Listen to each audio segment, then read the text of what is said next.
Hello, everyone. My name is Dr. Richard Horowitz, and I am the co-host of the Dr. Talk Healing Lyme Summit 2.0. It is my great pleasure today to introduce to you Dr. David Jockers.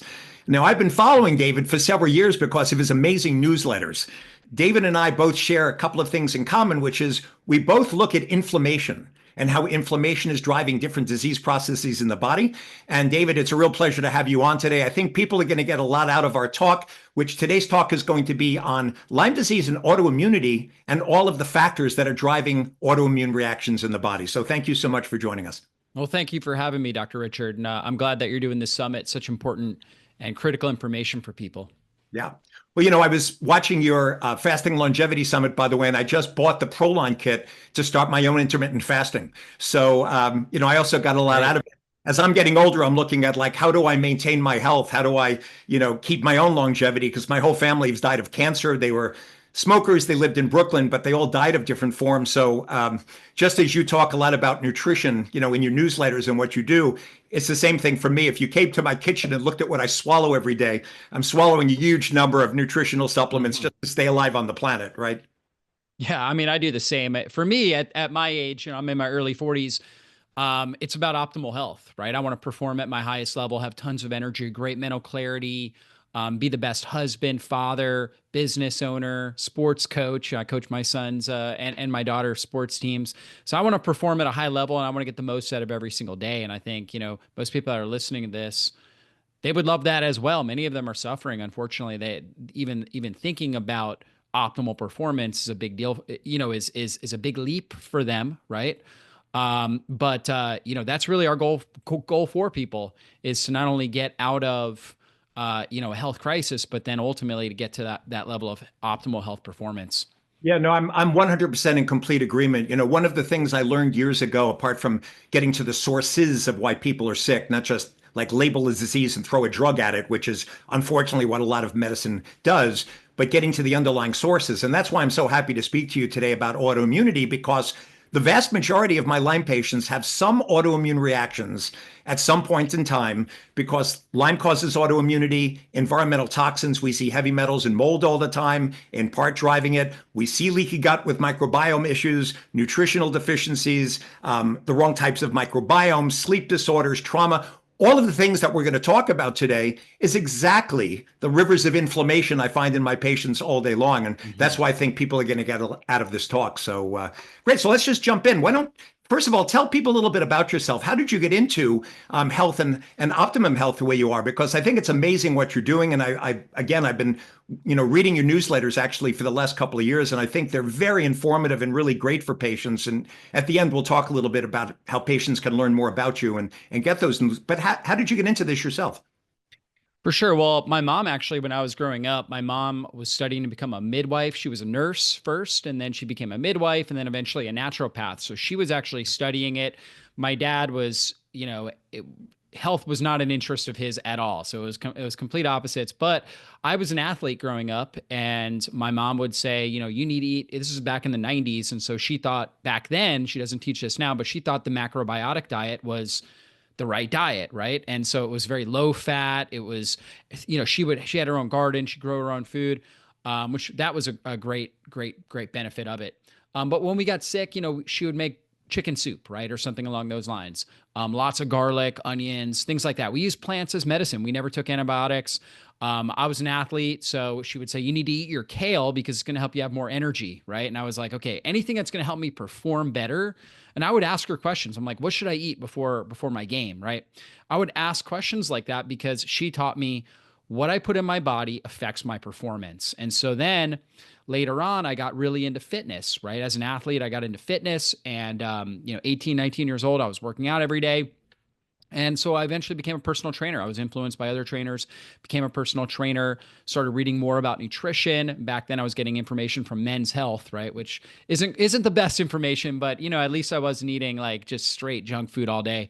And I ended up developing irritable bowel syndrome. I was eating 6 meals a day from the time I woke up to the time I went to bed, trying to pack in 5,000 or 6,000 calories a day to maintain a certain muscle mass, a certain physique.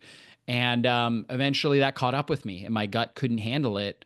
And from there, I started learning other things. In fact, a chiropractor at my gym said, "Hey, you need to check out this book." It was a book that Dr. Mercola had just put out. It was called The No Grain Diet. Completely changed my diet and lifestyle. And that significantly helped me. I started getting chiropractic care. That helped. And I ended up going to chiropractic school. And I thought, you know what? I want to teach people nutrition and wellness. And went to chiropractic school, started a clinic out here in the Atlanta, Georgia area. And, I really, although I enjoyed working with patients one-on-one, I found that I just really enjoyed creating online health content. And so as I opened my practice, I started writing articles for other bigger websites. And I found that I was saying the same thing to all my different clients that were coming in. They were saying, what do I do for my thyroid? What are the best foods for my metabolism? What do I do to lower my blood pressure? And so I started writing professional articles on these topics. And that way I could pass them along to people and they would pass them along to their friends. And I was getting all these referrals because I was writing these articles. And then I said, you know what? I just need to start really focusing on this. And so I hired other doctors and just went more or less full time into creating online health content. And that really took a life of its own. Eventually sold my clinic. And that's what I do now is I just create videos, podcasts, interviews with different health experts like yourself, and create online blog articles. And I really enjoy it. I'm able to work from home, be around my family, and influence millions of people all around the world. No, and you can tell you enjoy it because, as I said, I've been reading your articles actually for years, and it's pretty much the reason I thought we'd have a great talk is it's exactly the same things I've been telling my patients for years, but you're explaining it in very down-to-earth terms where people really get it. So let's jump in a little bit to the autoimmune, right, Yeah. reactions that people get, which is something I am seeing and my Lyme patients are dealing with all the time. Maybe let's just start. What is autoimmunity? Maybe explain to people in simple terms what exactly it is. Yeah, autoimmunity is basically when you have an immune disorder where your immune system actually will attack its own bodily tissues, right? And so if you have autoimmunity to your thyroid gland, right? That's, could either you might either put out too much thyroid hormone or too little. We call it Hashimoto's thyroiditis. That's an autoimmune hypothyroidism. And then autoimmune hyperthyroidism is Graves' disease. If you have autoimmunity to connective tissue and joints, depending on the features of that, it could be rheumatoid arthritis, right? Or lupus or something along those lines. So there's all these different autoimmune conditions. I believe there's over 100 autoimmune conditions. You could basically develop autoimmunity to any major protein in your body. And this is a sign that your immune system, in a sense, the way I think about it is it's kind of like if there was an alarm that went off in your city and all the police came out with their guns, but they were blindfolded. And so there's an alarm. They know there's bad guys out there, but they just start shooting because they can't see anything. And that's basically what's happening in your body. Your immune system is doing everything it can to protect you from a systemic infection. In fact, we know that infections actually killed more of our ancestors than anything else.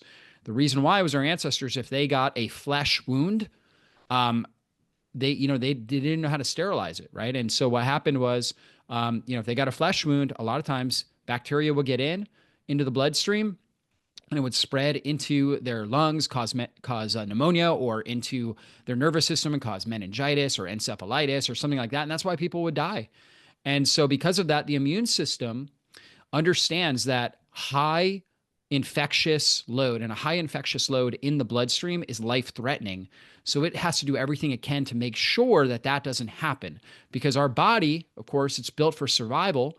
And so we'll live with chronic low-grade inflammation for a long time, or autoimmunity. Like you can live 20, 30, 40, 50 years with autoimmunity. You just don't live well. And so our body will sacrifice living well to live, right? It's a good payoff, right? From that perspective. What we got to do is figure out what is causing all this high pathogenic load, right? And toxins from seeping into the bloodstream, driving up this sort of autoimmune or chronic inflammatory response. That's what we have to do, and shut off that valve, right? So that way we can lower the overall, what we call allostatic load, the overall pathogenic load or disease-causing load in our system, and return our body back to homeostasis and overall balance. Yeah. And for those who are listening, and we're going to be having thousands and thousands of Lyme patients listening to these podcasts. We find in our patients these autoimmune markers all the time. For example, we're finding anti-nuclear antibodies, but it doesn't mean you have lupus, right? We need a double-stranded DNA or a Smith antigen to say it. Rheumatoid arthritis, you brought it up. We see rheumatoid factors in a lot of our chronic Lyme patients, but you need a CCP, a cyclic citrulated peptide, to say it's true rheumatoid arthritis, right? So what we see in our patients, anti-thyroid antibodies, right? Most of our patients, is probably the number one autoimmune marker we see is actually anti-thyroid globulin, anti-thyroid peroxidase Hmm. in our Lyme Yeah. patients, because as you said, when you've got Borrelia burgdorferi and we've got Bartonella and we've got mold toxins and heavy metals and leaky gut and microbiome, it starts attacking all of these proteins and different cells in the body and organs. So we'll see anti-ganglioside antibodies with neuropathy. We'll see anti-thyroid antibodies. But it doesn't mean necessarily, right, that they have a true autoimmune condition. It's an autoimmune reaction, and people need to differentiate it.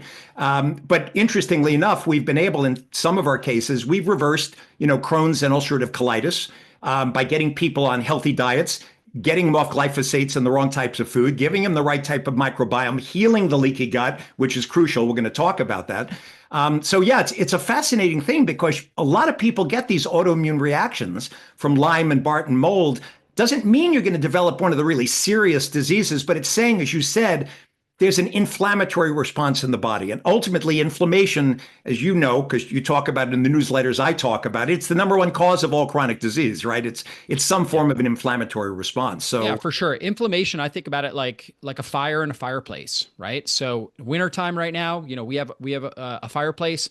When the fire's burning in the fireplace, it's great. It brings warmth, it creates a nurturing environment. But if I were to take gasoline and throw it on that fireplace, right, with the fire burning, now it's going to start to burn down my house. And obviously that's a problem. And that's what most people are doing. We all have some level of low grade inflammation. It's part of the natural healing response, right? But our lifestyle can be like throwing gasoline on that fire. And now it starts burning down the house, it starts burning down the walls. And then we wonder why we're not feeling well. And so what we've got to do is stop throwing the gasoline on the fire. yeah. So you talk about in the newsletter, and by the way, at the end of this, we'll make sure people have links so they know how to get your really great newsletters.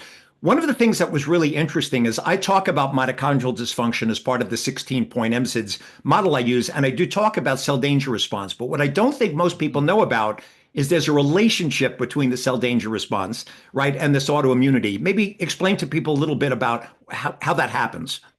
Well, for sure. Well, we've all been taught, especially in medical school, and most people have been taught at some point that are listening, have been taught that the mitochondria are what produce the energy within the cells. So for us to produce cellular energy, ATP, the mitochondria will take carbohydrates, they'll take glucose, they'll take fatty acids, and they'll produce cellular energy. And so basically, this is what we're taught. But really, the mitochondria are much more complex than that. They're kind of like the nervous system of the cell. So they are constantly adapting their energy production and the amount of oxidative stress that's produced within them based around what's happening in the environment. And so when they sense that there's a peacetime environment, right, when all of our potential overloads of stress, right, pathogens, toxins, our mental emotional stressors, physical stressors, all of those things are under control, they're going to produce a lot of energy and just a small amount of oxidative stress.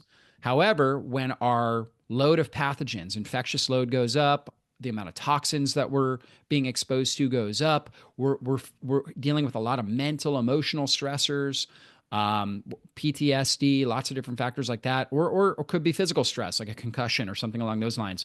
When those things happen and they build up and go beyond a certain threshold, now the mitochondria say, okay, we're in a wartime physiology.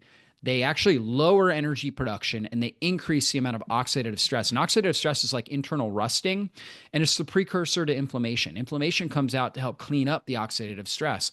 And so they're actually turning up inflammation throughout the body. Now, every single person that's listening to this has experienced this cell danger response very quickly at some point in their life. For example, we've all gotten the flu.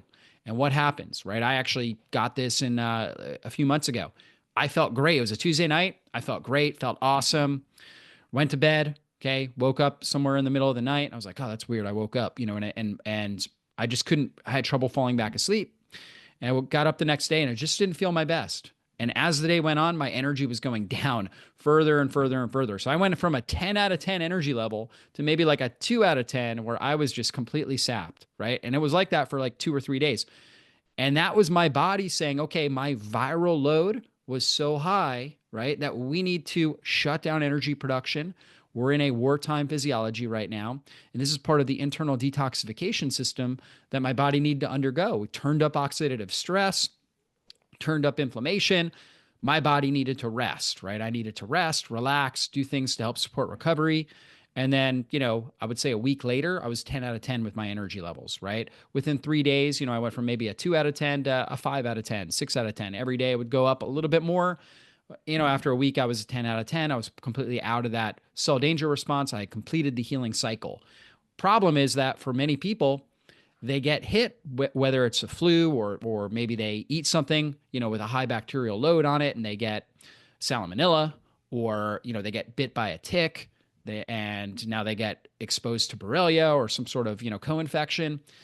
Their body oftentimes undergoes this kind of initial acute response, right? And they start to almost complete the healing cycle, but they never really do. And then they never act, they kind of plateau in their healing process, and they never get better, right? And over time, actually, they oftentimes get worse with each passing month that goes by when they're not completing that healing cycle. And this is what many people do, and their mitochondria are stuck in this cell danger response, not producing optimal cellular energy and producing lots of oxidative stress, triggering inflammation, triggering changes in the entire function and structure of the immune system, to where now they're putting out lots and lots of antibodies to different proteins and that are in the body, and ultimately down the road, after many years, oftentimes many years of this, will be diagnosed with autoimmune condition.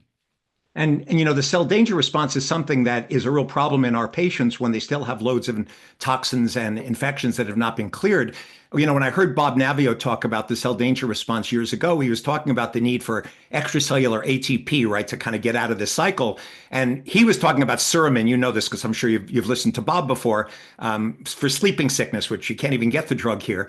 And we have played around over the years with things like really high dose broccoli seed extract, sulforaphane glucosinolate. Hopkins talked about it in the autistic population because Bob was saying, hey, if you get that extra ATP going on for the cell danger, these kids, for example, with autism will get better. And it was truthfully amazing. So we've tried it, but we've noticed that in our patient population, until we have used things like short-term dapsone combination therapy, or hit Bartonella, or treated Babesia, or removed enough of the mold toxins, or treated the leaky gut, they won't get out of that, sickness cycle to move exactly as to what you were talking about with the healing cycle. So you're right. I mean, it explains in part why some of our patients stay stuck. The load of the bacteria, the load of the toxins, the healing of the gut, the trauma. I mean, I affectionately call my patients the walking wounded, just because so many come in with trauma, right, over time, that it's important for people to understand this. That's a great explanation. So let's drive into these 7 major factors driving autoimmunity. Let's talk about infections. By the way, one quick thing about flu, and I'll just mention this, it's kind of an offshoot. When I published the first article in the world literature on COVID-19 using glutathione, and this was in April 2020, and this is before anybody really knew much about the virus. We had seen in our Lyme patients, when we gave them high-dose glutathione, like they would come in with Babesia, they'd have a lot of cytokines and chemokines. We give them glutathione and their shortness of breath and everything would get better. So we published that we found it was working for COVID. And interestingly enough, in the flu, in dengue fever, in HIV, in most of these viral infections, they need to lower glutathione to be able to replicate. So what I do with my patients when they get sick that way, apart from saying, here's Tamiflu, here's a 5-day course for the flu, I actually tell them to use NEC and glutathione and things to up that, because every virus so far I've looked at has to lower it to replicate. And that will affect, obviously, cell danger response and everything else going on. But I just a side point with that, because I just recently also, my wife had gotten sick with the flu a while back also, same thing, and also took a few days to pull out. But the glutathione was just very helpful. So talk to me about infections. We know Lyme disease will drive autoimmunity. Bartonella will do it. The process that's going on. Let's talk a little bit about it. Yeah, for sure. Well, obviously we can get infections from a bite, from a tick bite, a spider bite, from some sort of a wound, right? And we've all kind of, that's why if you get a wound, right, what do you typically do? Put hydrogen peroxide on it or something like that to make sure that we don't have a high amount of infectious bacteria getting into our bloodstream, propagating and sputting out tons and tons of toxins that drive up inflammation in the body and cause major issues.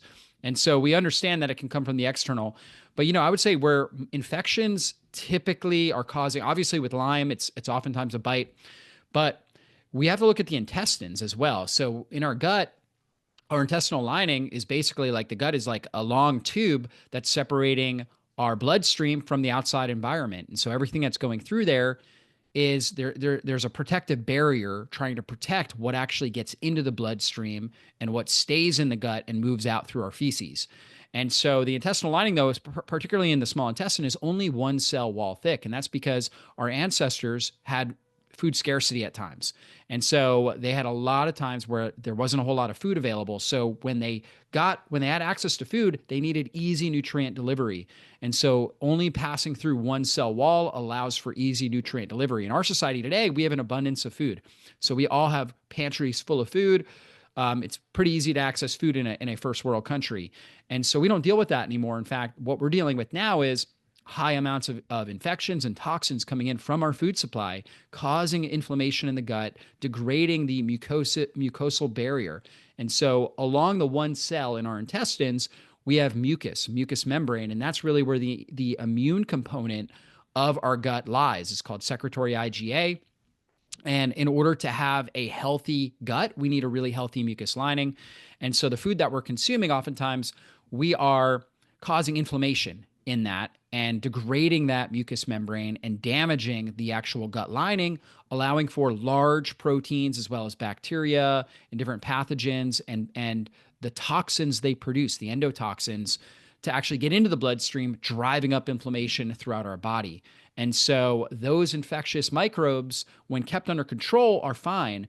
But when they get into the bloodstream, they start propagating and releasing their toxins. That's driving up inflammation in the body. And a lot of people are dealing with this. Yeah, interesting. My story with it is I had allergies and asthma growing up, but of course, nobody in med school taught me about leaky gut.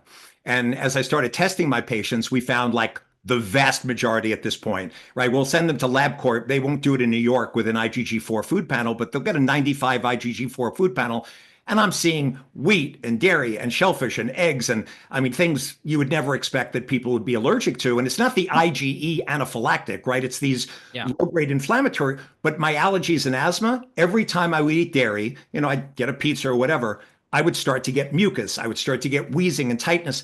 Once I found out I had leaky gut and I used bovine immunoglobulins like Mega IgG Megaspore and got the right probiotics, now I don't have the same reactions. My asthma, I haven't had to use an asthma spray now in an extremely long time.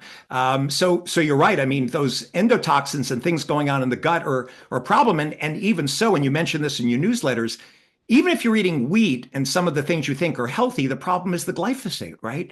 Yeah, So, absolutely. you don't have to have It's a big deal. Yeah. It's a big deal. Glyphosate is going to poison the mitochondria within the intestines. It's also going to damage the microbiome, but it poisons the mitochondria within the intestines. And our intestines need to be basically the best bacteria, so that the keystone bacteria. And for there to be microbiome researchers, when they look at the microbiome, they want to see that there's a high level of diversity in the microbiome.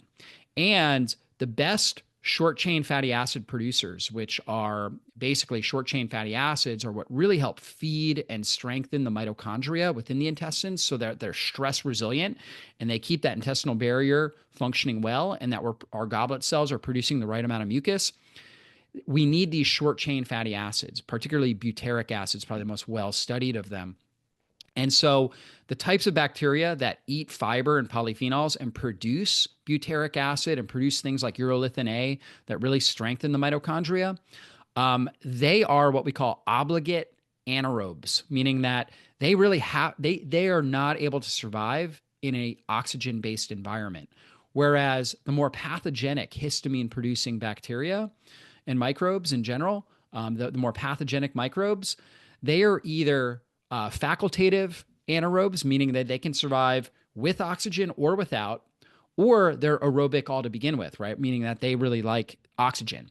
And so the mitochondria, when they're functioning well, they are able to produce a lot. They're able to take oxygen out of the intestinal environment and produce cellular energy through oxidative phosphorylation, produce high amounts of cellular energy, and bring the oxygen content down in the intestines, which means these more pathogenic strains, they're going to die down, and the obligated anaerobes that produce the butyric acid are going to rise. And we get this natural diversity that takes place.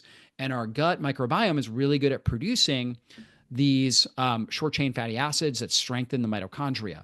And so this is kind of the cycle that keeps the mitochondria healthy. But if we're eating, if we have a bad diet, if we're taking in a lot of toxins like glyphosate, which is the most ubiquitous toxin that we're all being exposed to at some point, going organic, eating organic foods really helps reduce glyphosate load, and of course, not spraying your yard and things like that will help reduce your load. But we're still being exposed at some level. But keeping that exposure down is so critical. And then, of course, eating the right foods. So critical for allowing the mitochondria within the intestinal cells to function well. And when those mitochondria are functioning well, they themselves, by pulling the oxygen out, will help regulate that microbiome and create very stress resilient tight junctions in the small intestine, keeping that barrier intact and preventing against leaky gut. And the reason this is so important is because they've now shown clearly that certain bacteria are responsible for autoimmunity, right? They found it with rheumatoid arthritis. They found it with Alzheimer's, with MS. I mean, what we do personally, I take a whole bunch of different probiotics, but mostly for the short chain fatty acids. I'll have an organic teaspoon of organic flaxseed, a teaspoon of organic black seed, teaspoon of organic hemp seed, right, in my yogurt in the morning, apart from probiotics with bifidobacterium and the rest. And you're right. I mean, Akkermansia species, F. pravnitzi, all the really beneficial bacteria, it's stopping disease. But if you get too much Clostridium, too much of the wrong type, it's now absolute association with autoimmunity. So you're right. I mean, keeping down the sugar. I mean, it's probably a good segue to talk about this. You also talk about insulin resistance and sugar in your diet with the autoimmunity. It's also one of those things going to help to keep down that inflammatory process. So dive in a little bit and explain, because obviously insulin resistance is now being, whether it's non-alcoholic fatty liver disease or Alzheimer's or diabetes, it's showing up really kind of all over the place. Explain a little bit about how this relates to autoimmunity and why people need to be so careful with their simple carbohydrates. For sure. Well, blood sugar in general, are basically any sort of carbohydrate other than fiber. So starch and sugar, our body turns that into glucose. And we can measure that on your blood glucose levels. And you're always going to have some level of blood glucose because there are cells in your body that can only run on glucose, right? In fact, the brain cells need a certain supply of glucose. They can also run off of something called ketones, and we can come back to that. But we always have to have some level of blood glucose, but we need it in this tight range. And when blood glucose goes too high, like for example, somebody that's diabetic, right? What happens? The glucose molecules will actually bind to proteins in the body and create a sticky protein. We also call these advanced glycation end products, AGEs. These AGEs are like shrapnel going through the bloodstream. These sticky proteins drive up inflammation in the body, particularly in the endothelial lining of the blood vessels. And they damage the blood vessels. And so when you think about somebody that has uncontrolled diabetes, where their blood sugar has been really high for a long period of time, what happens? They develop peripheral neuropathy, where they've damaged their nerves and they can't even feel their feet sometimes. Optic neuritis, they lose their vision. They're dying from heart disease, right? Because the blood vessels have been so damaged, or kidney disease, right? Where they're oftentimes, their kidneys shut down. They need dialysis, right? They have fatty liver disease. And so basically it's damaging all these major organ systems. And so insulin is this superhero hormone. Its job is to take sugar out of the bloodstream and put it into the cells where it can now be used to produce energy. It also pulls out other key compounds like magnesium. It helps shuttle magnesium into the cells for energy production and for utilization. And so we really need insulin production, but we need our cells to be very responsive to insulin. And so what happens every time we eat, we're producing some level of insulin. And there are certain foods that are more insulogenic, meaning when we eat certain foods, particularly ultra processed foods, your candy, chips, all the middle sections of the grocery store, those are highly insulogenic. So when we eat those, we produce high amounts of insulin. When we eat real foods, right? If we eat,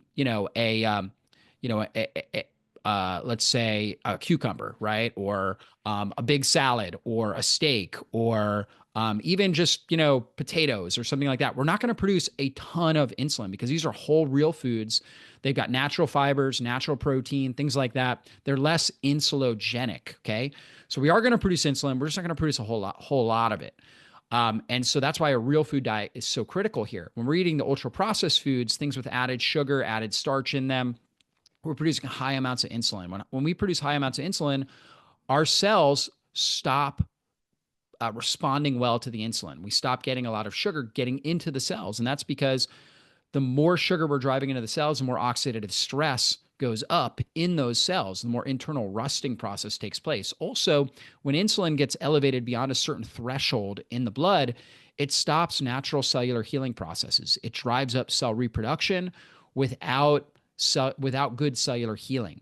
When insulin goes down, like for example, every night we should be fasting overnight. We should, we stop eating at a certain time, and we shouldn't eat, until, later, let's say, mid-morning or later in the day.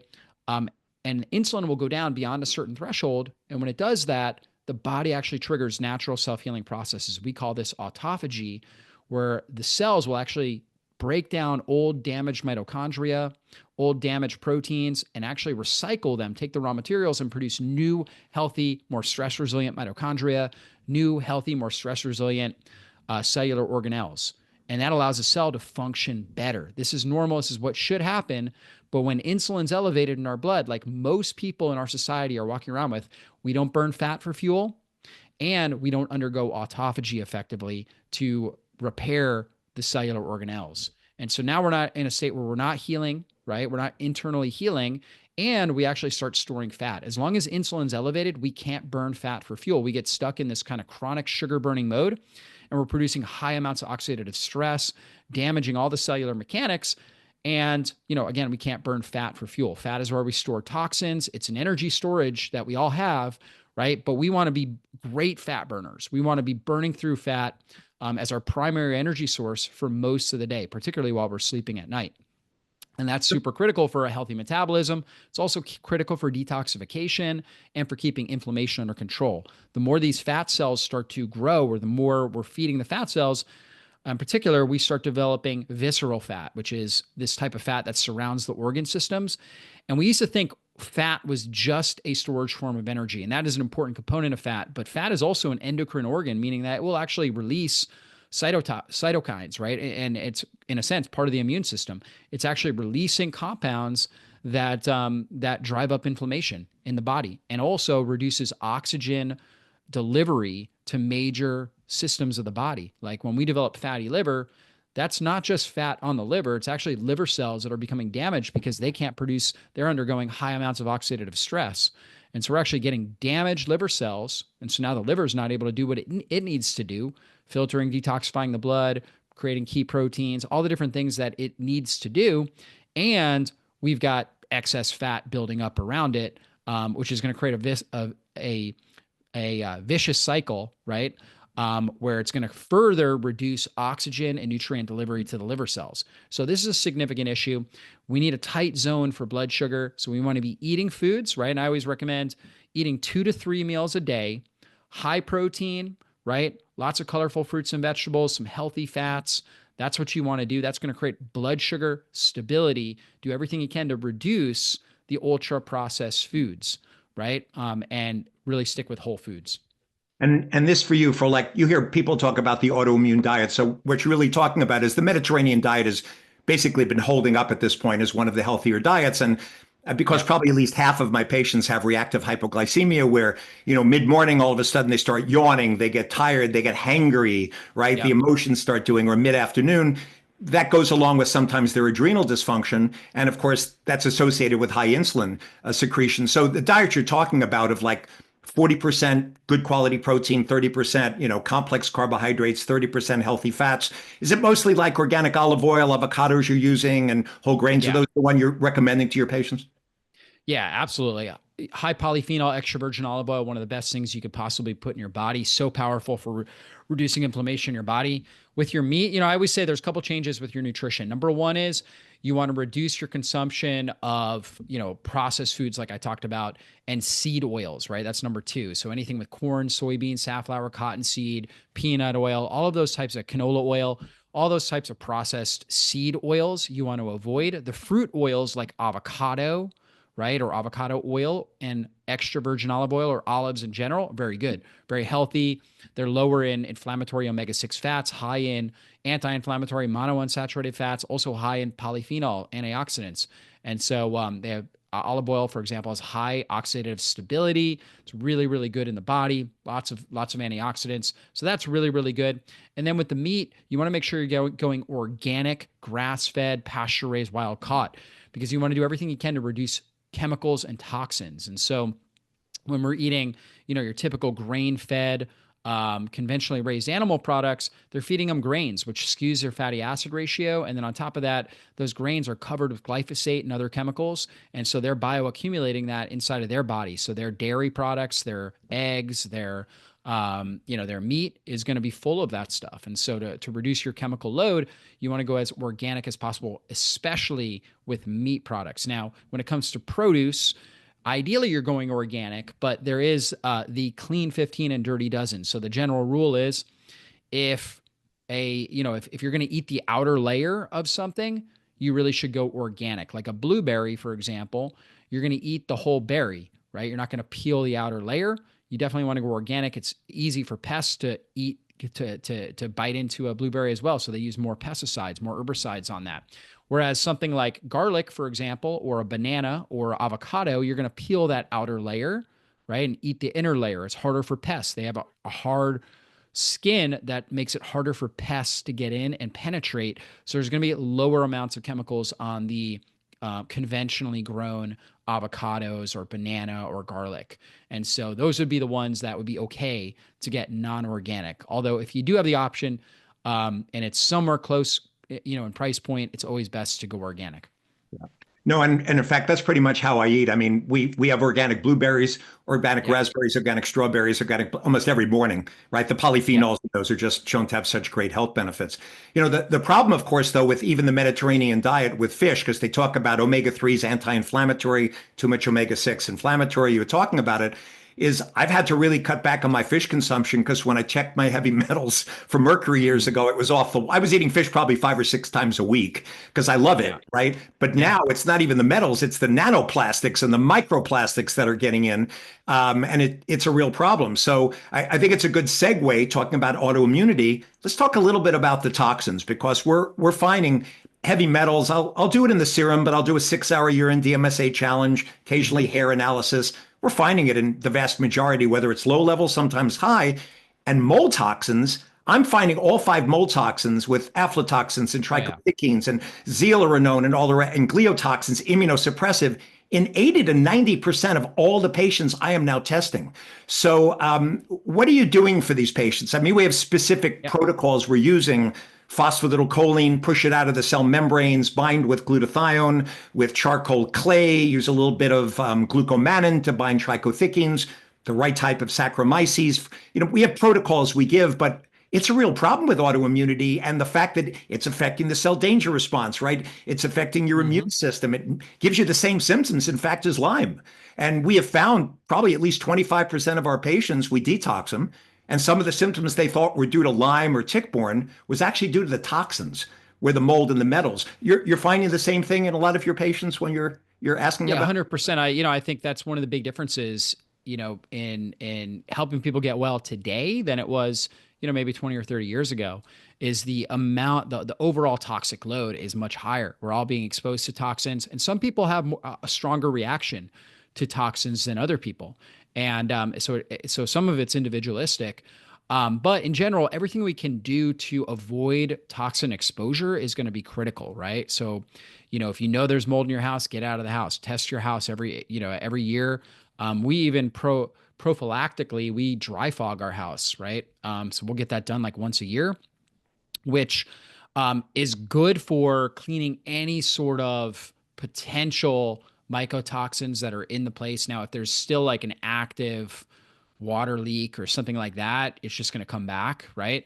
But there is a technology called dry fogging And there's companies, I'm trying to think of the name of the company that we use, Pure Maintenance, I believe it's called Pure Maintenance. If you go to their website, where they use, all natural ingredients, you go out of your house for about a half a day and they just dry fog it. You come back in later and you feel a lot better. Right. So or they could just focus on a room, right? Depending on, what you want to focus on. And Do you so know what that's they're really using? helpful.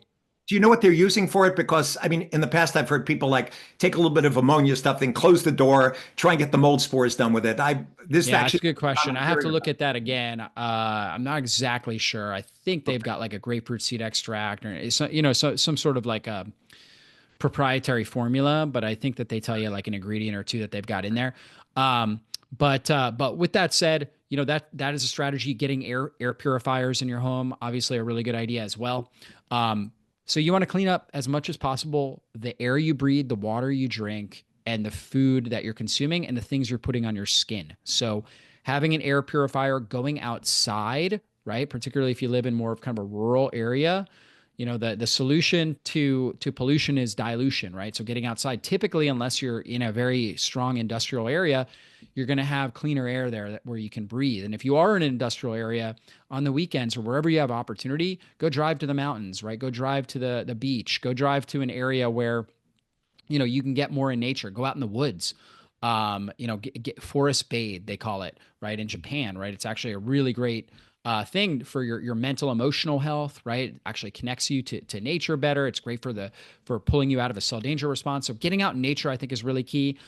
Getting good water purification is really important as well. So a good reverse osmosis water system or distilled water is really good. And then making sure, of course, we talked about organic foods, trying to eat, a pure, healthy diet as much as possible.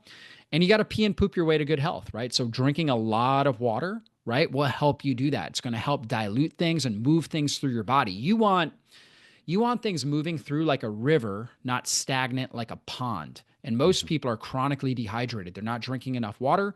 Hydrating well is key. In fact, back when I was working with patients full time, it was like every single day I'd hear people say, you know what, doctor, I feel so much better, but I gotta pee like every 45 minutes or an hour. And I'm like, that's good. Like that's helping you get better, right? You should be moving your bowels 2 to sometimes 3 times a day, right?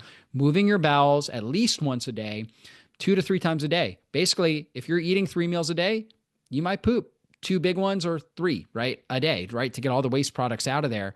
You need to be peeing, right? On a regular basis throughout the day. You should be peeing every 1 to 2 hours, right? Obviously, we don't want to do that at night. So you stop drinking as much in the evening, but in the morning, I super hydrate my body. I make sure I'm very well hydrated early in the day. It's actually going to help your cellular energy and help your body detoxify. So got to pee and poop your way to good health. And of course, make sure that any sort of skin products you're using are as non-toxic as possible.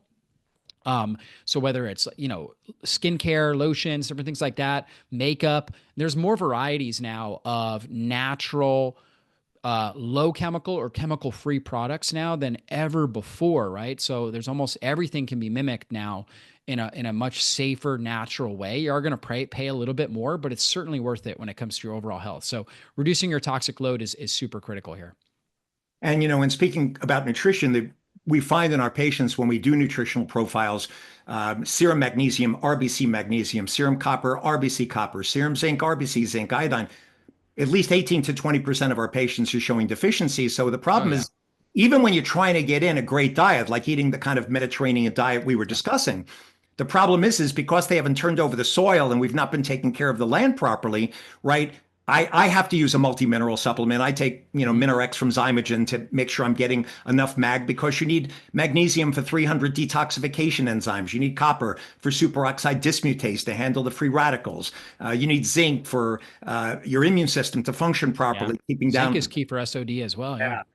So, Yeah. we recommend. I do have my wife does it. I take it, and I recommend supplements. And I know you have bundles you put together for people because otherwise, like me, they're swallowing 70 pills a day. You've made it kind of easy for people, and we'll get to this in just a second of how they can look at some of those bundles that you put together for people. But it's really key because talking about autoimmunity. Yes, the infections do it. Yes, the toxins will drive it. Leaky gut will do it. The wrong type of microbiome will do it. Nutritional deficiencies will do it, right? Whether it's vitamin D, right? I take K2D3 every day because I can't get out Mhm. enough. And sleep, right? You also talk about sleep and circadian rhythm, right, being an issue. Yep. And light patients don't sleep. They have a circadian rhythm disorder called DSPS, delayed sleep phase syndrome.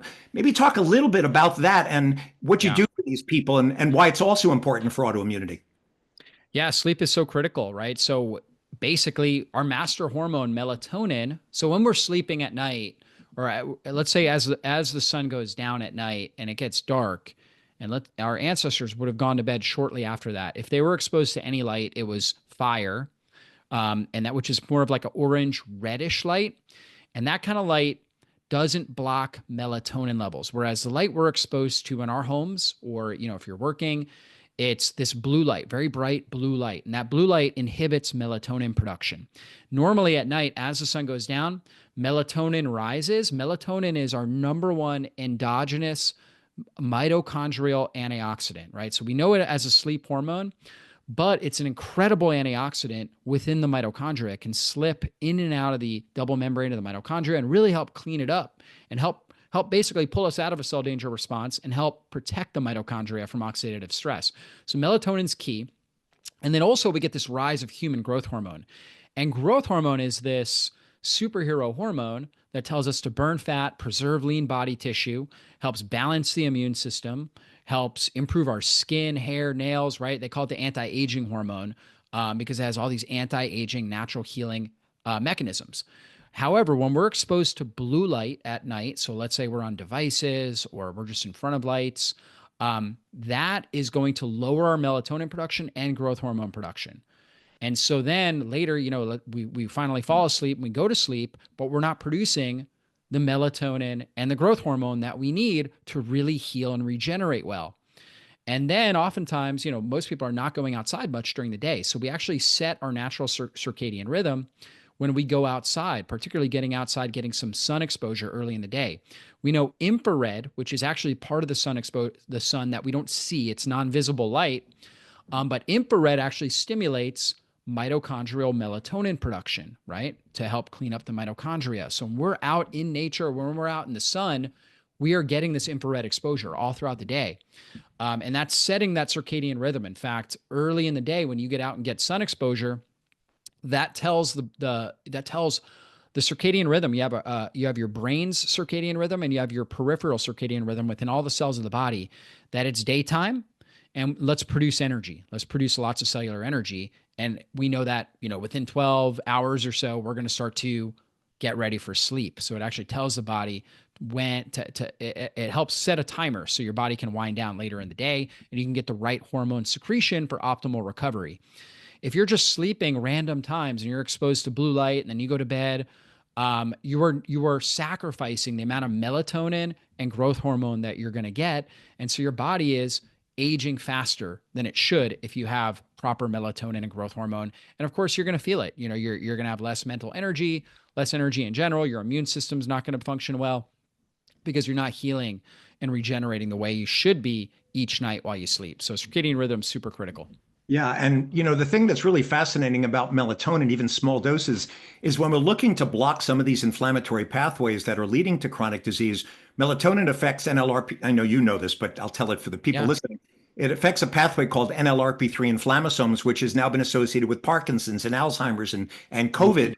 So when we were creating initially our COVID protocol, we were always using small doses of melatonin, apart from using vitamin D and NAC, alpha lipoic acid glutathione to block NF-kappa B, turmeric, broccoli seed extract, ECGC, resveratrol for stimulating the NRF2 receptors, but also using low dose melatonin.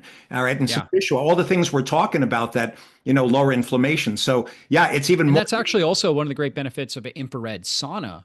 Yes. So not only do you get infrared exposure from the sun, which is, the way that our ancestors all got it from, but now you can actually also use technology to get this infrared exposure. So I actually have an infrared office chair, right? So I have an office chair that puts out PEMF and infrared, right? So right now I'm standing, but when I'm sitting, I turn that on.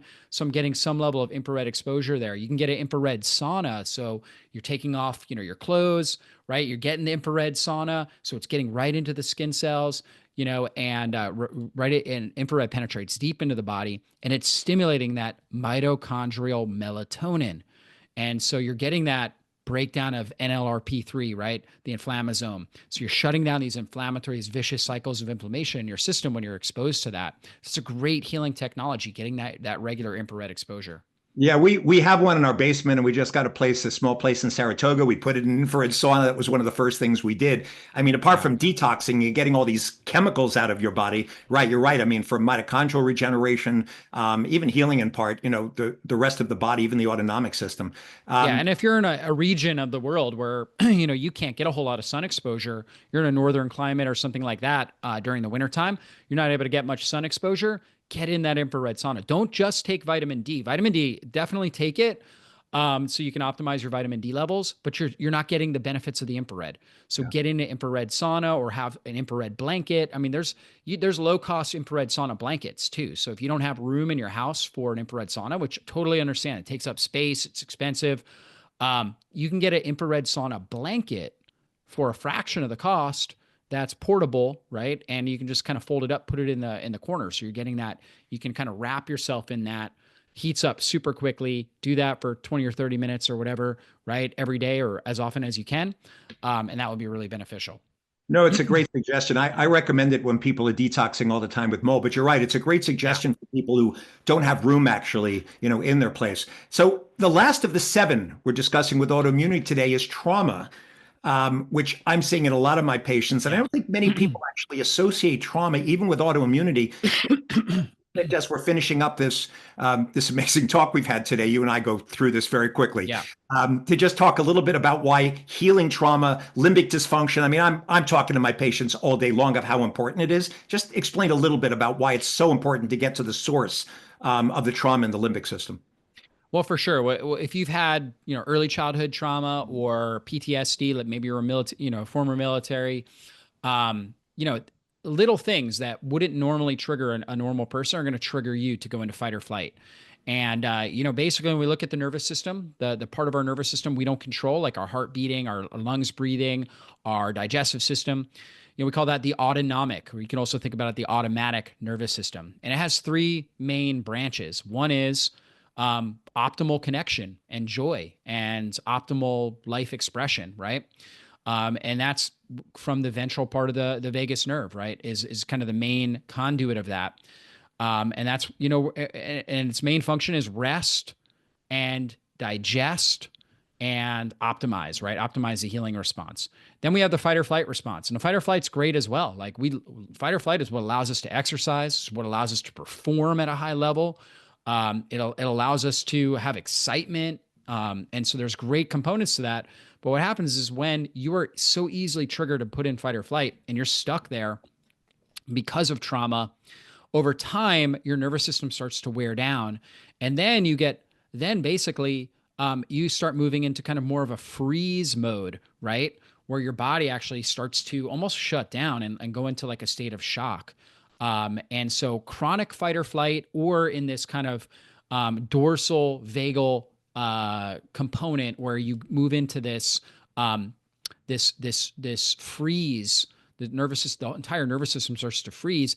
That doesn't allow you to heal. Okay. And so we want to spend most of the time with our nervous system in a state of healing. And so people that are dealing with chronic trauma are in chronic fight or flight, or, even worse, their nervous system is almost completely shut down.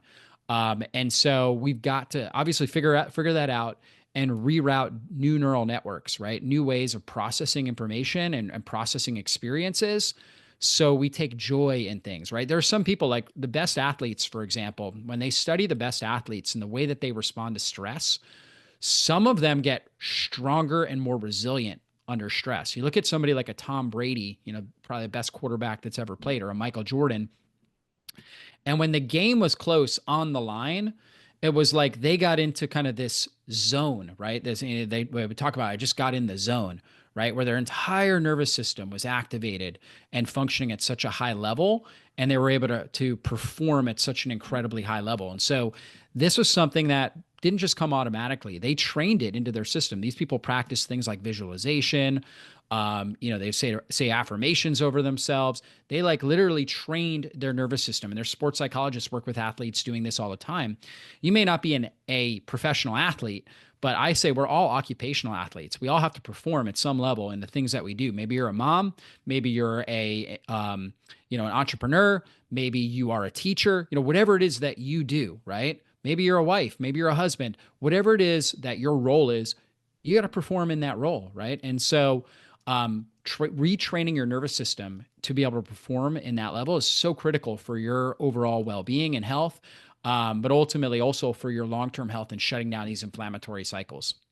Yeah, I recommend to people regularly things like the anti-Hopper dynamic neural retraining or the AIR amygdala insula retraining. I love Primal Trust. My wife is actually looking at it now. I'm probably going to do it with her because, I've had my trauma like anyone has had in this lifetime. So you're right. And it goes back to the cell danger response. The unfortunate thing about the wildfires that have been going on, in the United States, that sets off the cell danger response and trauma. Definitely. And if they've got Lyme and they've got BART and they've got toxins and leaky gut, all of those inflammatory pathways, it's very difficult to get better when you're in that fight or flight mode with trauma. So I teach people meditation. I've been working with Tibetan Buddhist teachers for over 40 years at this point. So, I have my own spiritual practice, and I know you do your own practices too, but you're right. This is really, it's a very important piece. So David, this was amazing. We got through all 7 points. It was fabulous. So yeah, this was fabulous because, I think these are the basics of inflammation, of how it affects the body, of how it affects autoimmunity. How can people learn more about you? Where can they learn about these bundles that you have to get people better, your newsletters? What's the best way for people to contact you? Yeah, best way is drjockers.com. That's my website. You can also find me on YouTube, Dr. David Jockers, Instagram, all the social media channels. And I have a popular podcast as well, Dr. Jockers Functional Nutrition Podcast. That's great. David, I really want to thank you for taking your time today to do this. I know the Lyme community is going to get a huge amount of really good information out of this. And, it reinforces, because the things I've been doing, getting in my sauna, I exercise 7 days a week. I'm on my treadmill. I'm hydrating like crazy. These are all the things I do. And the fasting component, as I said, we just finished actually the summit with the fasting and longevity. I'm about to start autophagy I got the Proline kit. I'm about to do it. It's not something I've regularly done. But I recognize as I'm getting older, I'm almost 70 years old. I recognize I've got to start doing this because I want to make it to 100 and, keep benefiting the world in the way I am. And obviously you've got a very busy world around you as a father and coach and everything else. So we all want to have optimum lives with this. So 100%. Thank you for sharing your wisdom. It was really great. Thank you. I appreciate that, Dr. Richard. Yeah. So everyone, thank you for tuning in today. My name is Dr. Richard Horowitz. I'm the co-host of the Dr. Talk Healing Lyme Summit 2.0. We've been discussing with Dr. David Jockers the 7 causes of autoimmunity, which are affecting a large percentage of the Lyme population. So thank you again for tuning in, and looking forward to seeing you in another episode soon. Bye-bye.